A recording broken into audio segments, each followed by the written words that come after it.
अस्सलाम वालेकुम मेरे दोस्तों। जिन्नात के बारे में जानने की ख्वाहिश हर किसी को होती है।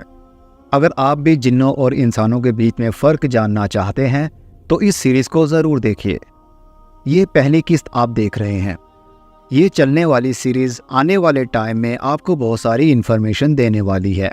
जिन्नात के बारे में आपके सारे सवालों के जवाब आपको मिलते रहेंगे। तो इस सीरीज़ की सबसे पहली वीडियो शुरू करते हैं। जिन्नात क्या हैं?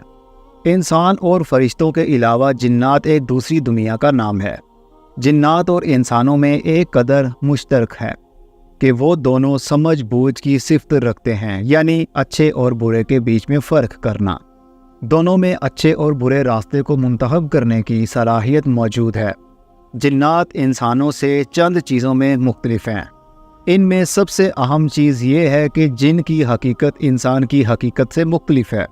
जिन को जिन इसलिए कहा जाता है कि वो आंखों से ओझल होता है। अल्लाह ताला ने इरशाद फरमाया, सूरह आराफ आयत नंबर 27, वो और इसके साथी तुम्हें ऐसी जगह से देखते हैं जहां से तुम इन्हें नहीं देख सकते। जिन्नात की हकीकत। अल्लाह ताला ने हमें कुरान में खबर दी है कि जिन्नात आग से पैदा हुए। चुनाचा अल्लाह ताला ने फरमाया, सूरह हिजर की आयत नंबर 27, और इससे पहले जिनों को हम आग की लपट से पैदा कर चुके थे। और सूरह रहमान में अल्लाह ताला ने फरमाया, आयत नंबर 15, और जिनको आग की लपट से पैदा किया। आग की वो लपट जो शोले के ऊपर वाली साइड पर होती है, यानी ना दिखने वाली एक लू।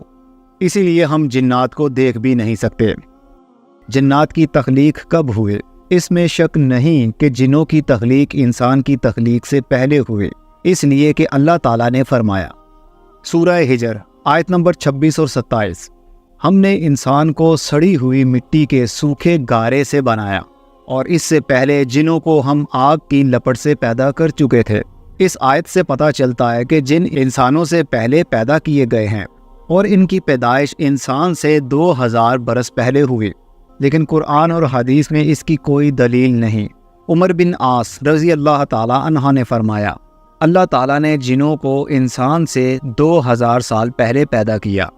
इब्ने अब्बास रज़ी अल्लाह ताला अन्हा ने कहा कि जिन्नात ज़मीन के बाशिंदे थे और फरिश्ते आसमान के। फरिश्तों ने ही आसमान को आबाद किया। हर आसमान में कुछ फरिश्ते रहते थे और हर आसमान के बाशिंदे नमाज, तस्बीह और दुआ करते। हर ऊपर आसमान वाले फरिश्ते नीचे आसमान वालों से ज़्यादा इबादत, तस्बीह, दुआ और ज़िक्र व अज़कार करते। इस तरह फरिश्तों ने आसमान को आबाद किया और जिन्हों ने ज़मीन को। क्या आप जानते हैं जिन बूढ़े होकर दोबारा जवान होते हैं? इब्ने अब्बास रज़ी अल्लाह ताला अन्हु से रवायत है कि अल्लाह ताला ने जिन्नों के बाप सुमैया को पैदा किया और इससे कहा, तुम क्या चाहते हो? इसने कहा, मैं चाहता हूँ कि हम लोगों को देखें लेकिन लोग हमें ना देख सकें। हमें ज़मीन में दफन किया जाए, हम जिन्नों में बूढ़ा दोबारा जवान हो जाए। चुनाचे इसकी ख्वाहिश पूरी कर दी गई। अब वो लोगों को देखते हैं लेकिन लोग इन्हें नहीं देख सकते।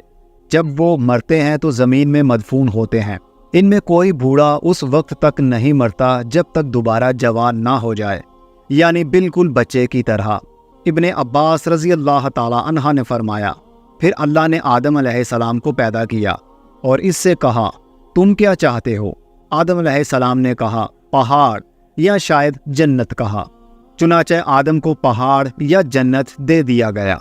अल्लाह ताला ने जिन्नों को पैदा करके इनको ज़मीन को आबाद करने का हुक्म दिया। चुनाचे वो अल्लाह ताला की इबादत करने लगे। एक अरसा दराज के बाद इन्होंने अल्लाह की नाफरमानी की और कत्ल गारत शुरू कर दी।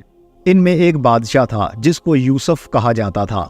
इन्होंने इसको कत्ल कर दिया। चुनाचे अल्लाह ने आसमान से फरिश्तों की एक फ़ौज भेजी। इस फ़ौज को जिन कहा जाता था।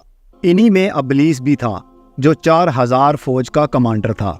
फ़ौज ज़मीन पर उतरी और जिनों की औलाद को तबाह कर दिया और इनको ज़मीन से जिला वतन करके समंदर के जजीरों में मुंतकिल कर दिया। अबलीस और जो फ़ौज इसके साथ थी बुगदोबाश इख्तियार कर ली, यानी यहाँ रहने लगे। इनके लिए काम करना आसान हो गया और इन्होंने ज़मीन में ही रहना अच्छा समझा। मोहम्मद बिन इसहाक ने हबीब बिन साबित वगैरह से बयां किया کہ ابلیس اور ان کی فوج آدم کی پیدائش سے پہلے 40 برس تک زمین میں قائم پذیر رہیں۔ ناظرین، اس سیریز کی پہلی قسط کا اختتام یہاں پر ہوتا ہے۔ اگلی قسط میں اور بہت ساری معلومات آپ کو جنوں اور انسانوں کے بارے میں ملیں گی۔ اگر آپ نے ہمارا چینل ابھی سبسکرائب نہیں کیا تو جلدی سے کر لیجئے۔ اس چینل کے اوپر معلوماتی ویڈیوز آپ کو ملتی رہیں گی۔ اب اگلی قسط یعنی دوسری قسط میں ملیں گے، تب تک کے لیے اپنا بہت سارا خیال رکھیے گا۔ اللہ نگہبان۔